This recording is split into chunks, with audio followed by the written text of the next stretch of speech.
एक फकीर एक देश की यात्रा पर निकला। जब रास्ते में रात हो गई तो वे एक व्यक्ति घर रुक गया। उस व्यक्ति का नाम था आनंद। आनंद ने उस फकीर की खूब सेवा की और दूसरे दिन आनंद ने फकीर को उपहार देकर विदा किया। वह फकीर आनंद की सेवा से बहुत खुश हो गया और दुआएं देने लगा कि हे भगवान, आनंद को हमेशा खुश रखना और वह हमेशा दिन प्रतिदिन आगे बढ़ता ही रहे। इस बात पर आनंद हंसने लगा और फकीर से आनंद बोला, हे फकीर, जो है वह भी अब नहीं रहने वाला। इस बात पर फकीर आनंद की तरफ देखता ही रहा और वहां से आगे चला गया। कुछ साल बाद फिर फकीर आनंद के घर आया और देखा सारा धन और सारी संपत्ति सब कुछ चला गया है। आनंद एक गांव के ही बड़े जमींदार के यहां नौकरी कर रहा है। वह फकीर आनंद से मिलने के लिए वहां चला गया। आनंद ने उस अभाव में ही उस फकीर का स्वागत किया और झोपड़ी में ही फटी चटाई पर ही बैठाया। उसके पास खाने के लिए जो रुखी सुख रोटी थी वह खाने के लिए फकीर को दे दिया। जब फकीर वहां से जाने लगा तो उसके आंख में आंसू था और फकीर कहने लगा, हे भगवान, तुमने यह क्या किया? तो आनंद फिर हंसा और कहने लगाया, अरे फकीर, तू क्यों दुखी हो रहा है? ईश्वर हमें जिस हाल में भी रखें हमें हमेशा खुश रहना चाहिए, उसे धन्यवाद देना चाहिए। समय सदा बदलता रहता है और इतना ही नहीं, यह भी नहीं रहने वाला है। इस पर फकीर सोचने लगा कि मैं तो केवल वेश से ही फकीर हूं, लेकिन सच्चा फकीर तो तुम हो, आनंद। कुछ साल बाद फकीर फिर से यात्रा पर निकला और आनंद से मिला और देखा तो देखता ही रह गया, क्योंकि सब कुछ बदल चुका था। आनंद अब जमींदारों का जमींदार बन चुका था। उसे मालूम हुआ आनंद जिस जमींदार के यहां नौकरी कर रहा था उसकी कोई संतान नहीं थी और अपनी सारी संपत्ति और जायदाद आनंद को दे दी।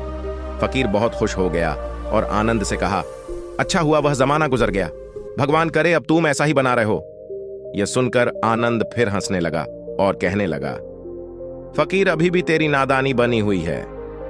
फकीर ने फिर आनंद से पूछा, क्या यह भी नहीं रहने वाला? तो आनंद ने उत्तर दिया, हाँ, या तो यह चला जाएगा या फिर इसको अपना मानने वाला ही चला जाएगा। यहां पर कुछ भी रहने वाला है ही नहीं।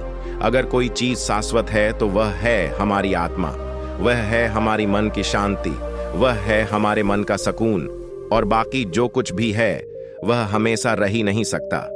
फकीर ने आनंद की बातों को बहुत ही ध्यान से सुना और वापस चला गया।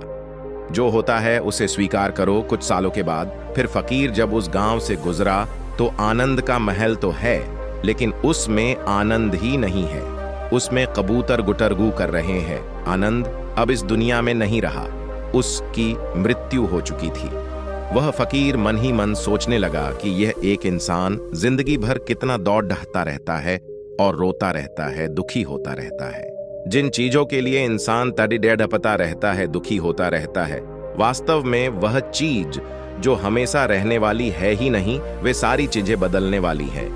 यह कहानी यह शिक्षा देती है कि हमारे जिंदगी में जब भी कोई मुश्किल, तकलीफ या दुख आए तो हमें यह सोचना चाहिए कि जिंदगी में इससे पहले मुश्किलें या उलझने आईं तो क्या वे हमेशा रुकी रहीं?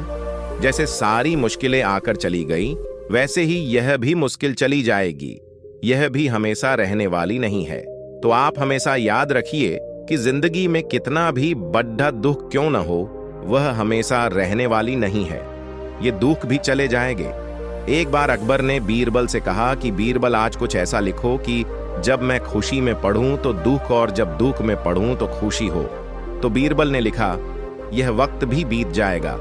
ये एक ऐसा वाक्य है, जब इसे खुशी में पढ़ेंगे तो दुख होगा और दुख में पढ़ेंगे तो खुशी होगा।